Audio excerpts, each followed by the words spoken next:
Hello दोस्तों, आज के इस वीडियो में हम करेंगे इस अलजेब्रिक एक्सप्रेशन के फैक्टर्स। तो फैक्टर्स कैसे करेंगे हमने पिछले वीडियो में भी सीखा है कि हमें क्या करना है। हमें ये टर्म्स लेनी है जिसमें से हमें कॉमन लेना है। तो हम पहले पेयर्स बना लेते हैं जैसे हमने पिछले वीडियो में किया था।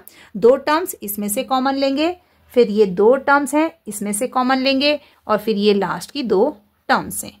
अब क्या करेंगे, हम ये देखेंगे कि इसमें से हम क्या कॉमन ले सकते हैं। तो यहाँ पर है 3x⁵ माइनस 6x⁴।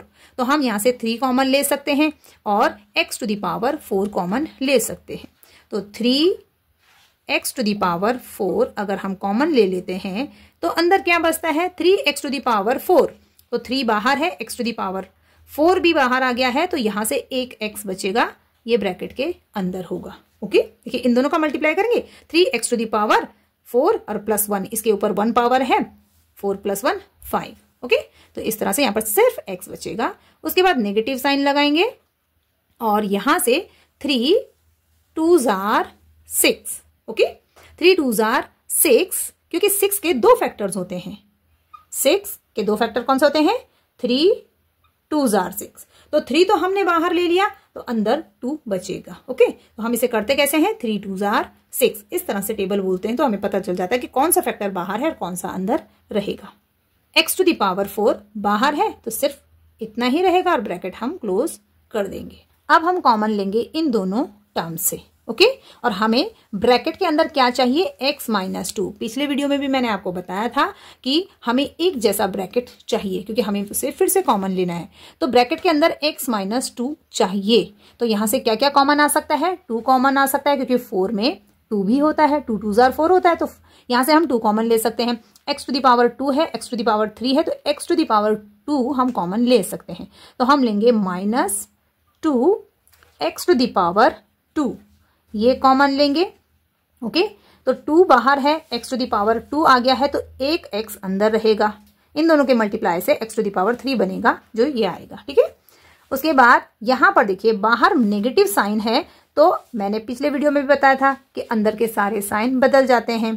तो यहां पर जो x बचा था इसका बाहर नेगेटिव था, तो यहां पर ये पॉजिटिव हो गया है और ये पॉजिटिव है तो ये नेगेटिव हो जाएगा। ओके, 2x⁴, तो यहां से एक 2 बचेगा, 2 2s are 4 और x⁴ बाहर आ गया है तो यहीं पे ब्रैकेट क्लोज हो जाएगा।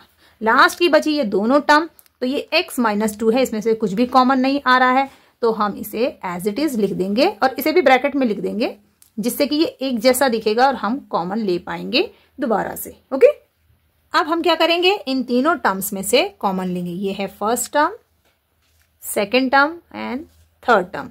तीनों में क्या कॉमन ले सकते हैं? x-2 and x-2। ओके, तो ये हो जाएगा x-2, हमने इसे कॉमन ले लिया है, तो यहां से ये कॉमन आ गया है तो बचा 3x⁴। यहां से ये पूरा ब्रैकेट कॉमन ले लिया है तो क्या बचेगा? -2x²। और यहां से ये पूरी टर्म कॉमन ले ली है हमने तो +1। बहुत सारे बच्चे यहां पर मिस्टेक करते हैं, वो यहां पर 0 लिख देते हैं कि यहां पर से पूरी टर्म बाहर हमने ले ली है तो कुछ भी नहीं बचा तो 0 लगा लेते हैं, तो बिल्कुल गलत है। यहां पर 1 आएगा। देखिए किसी भी नंबर को 1 से मल्टीप्लाई करने पर 3 1s are 3 आता है। ऐसे यहां पर भी इस पूरी टर्म का जब मल्टीप्लीकेशन इसके साथ होगा, जब ब्रैकेट ओपन होता है तो मल्टीप्लीकेशन होता है, तो इसका इसके साथ मल्टीप्लाई होगा तो ये यहाँ पर पूरी टर्म हमें मिलेगी। तो अगर आप 0 यहाँ पर लिखते हैं तो वो बिल्कुल गलत हो जाएगा। तो इस तरह से इस अलजेब्रिक एक्सप्रेशन के हमारे पास 2 फैक्टर्स आए, x-2 3x⁴ -2x² +1। Second question है 6a² -3a²b -bc² +2c²। तो सबसे पहले इन दोनों टर्म से हम कॉमन लेंगे और फिर इन दोनों टर्म से हम कॉमन लेंगे।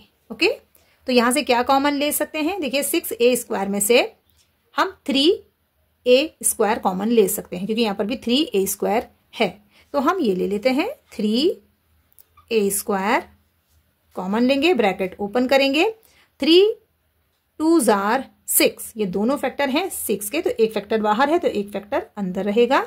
a² बाहर कॉमन आ चुका है तो सिर्फ 2 यहां पर बचेगा then minus 3a square, 3a square ये कॉमन ले लिया है तो सिर्फ b बचेगा और ब्रैकेट क्लोज। ओके, अब यहां पर हमें 2 माइनस बी चाहिए।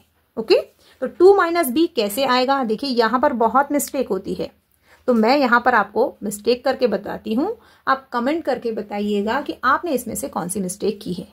यहां पर से हम c स्क्वायर कॉमन ले सकते हैं। तो पहली मिस्टेक क्या होती है कि बच्चे इस तरह से कॉमन लेते हैं, माइनस c स्क्वायर कॉमन लेंगे और यहां से बचेगा b और यहां पर +2 और इस तरह से कॉमन लेंगे। तो आप यहां पर देखेंगे कि यहां पर 2 माइनस बी था और यहां पर b +2 आया है। अब हम आगे सॉल्व नहीं कर सकते, कॉमन नहीं ले सकते, तो ये बिल्कुल गलत है। ये आपने इस तरह से नहीं करना है। तो ये है पहली मिस्टेक जो कि कॉमन लेने में होती है। सेकंड मिस्टेक कैसे होती है कि कुछ बच्चे इस तरह से कॉमन लेते हैं, माइनस c स्क्वायर कॉमन लिया और बाहर माइनस होने की वजह से अंदर के सारे साइन बदल जाते हैं, ये उसे पता है। तो ये क्या करेगा, इसको प्लस के b लिखेगा क्योंकि बाहर माइनस b है, और इसे भी -2 लिखेगा इस तरह से। तो आप देखेंगे कि अभी भी जो ब्रैकेट है वो सेम नहीं है। यहां पर था 2 माइनस बी और यहां पर है b -2, तो यहां पर भी हम कॉमन नहीं ले पाएंगे। तो फिर हमें कॉमन कैसे लेना है? ओके, तो हमें कॉमन कैसे लेना है, हमें ये देखना है कि हमें ब्रैकेट के अंदर क्या चाहिए। हमें पहले 2 चाहिए, तो ये वाली टर्म के पास 2 है, तो हम पहले यहां से लेंगे common. Okay, plus c square हम कॉमन लेंगे और हमें 2 पहले चाहिए, तो इसमें से कॉमन लेंगे प्लस c स्क्वायर, तो क्या बचेगा 2। और अब इसमें से कॉमन लेंगे तो c स्क्वायर हमने कॉमन ले लिया तो बचा -b। साइन का ध्यान रखना है आपने। ओके, अब आप देखिए कि दोनों ब्रैकेट सेम है, 2 - b एंड 2 - b। बस यहां पर टर्म्स आगे पीछे लिखी गई हैं, तो आपको कंफ्यूज नहीं होना है। आपने क्या देखना है कि पहले वाली ब्रैकेट में कैसे आया था, उसी हिसाब से हमने यहां पर कॉमन लेना है। अब आगे आप सॉल्व कर सकते हैं। इसे क्या लेंगे, 2 - b, ये पूरी टर्म को हम कॉमन लेंगे, 2 - b, तो ये हमने कॉमन ले लिया, 3a स्क्वायर बचा, प्लस ये कॉमन है तो प्लस के c स्क्वायर।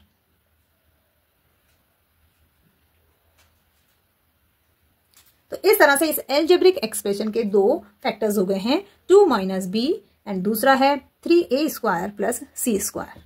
ओके फ्रेंड्स, इस वीडियो में इतने ही फैक्टर्स करेंगे, इसके आगे के फैक्टर्स हम नेक्स्ट वीडियो में करेंगे। वीडियो पसंद आए तो लाइक और शेयर जरूर करें और मेरे चैनल को सब्सक्राइब करें। Thank you.